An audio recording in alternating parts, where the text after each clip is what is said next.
শুধু ডিম আর পাউরুটি দিয়ে এই ঝটপট নাস্তাটি যদি আপনি একবার বানান ব্রেকফাস্ট অথবা বাচ্চাদের টিফিনে, এটা কিন্তু একবারেই খাওয়া হয়ে যাবে। এটা কিন্তু খুবই হেলদি একটা খাবার। অনেক বাচ্চারাই আছে ডিমটা খেতে চায় না, চাইলে আপনি তাদেরকে এভাবেও বানিয়ে খাওয়াতে পারেন। হ্যালো এভরিওয়ান, পাখির কিচেনে আপনাকে স্বাগতম। চলুন তাহলে এই ঝটপট রেসিপিটি শেয়ার করা যাক।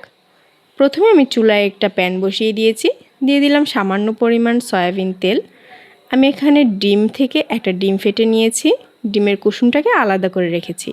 দিয়ে দিচ্ছি 1 পিস ব্রেডটা কিন্তু আমার নিজের হাতেরই তৈরি, চাইলে আপনারা ভিডিওটি দেখে আসতে পারেন।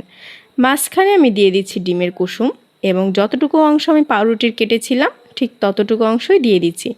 যেহেতু আমি এটা বাচ্চার জন্য তৈরি করব, তাই এখানে বেশি একটা লবণ ইউজ করিনি, অল্প পরিমাণে লবণ দিয়ে দিয়েছি।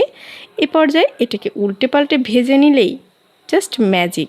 এটা কিন্তু ভাজতে একদমই খুব কম সময় লাগে। ডিম আর পাউরুটির নাস্তাটা এতটাই মজাদার, এটা কিন্তু খেলে বারবার খেতে ইচ্ছে করবে।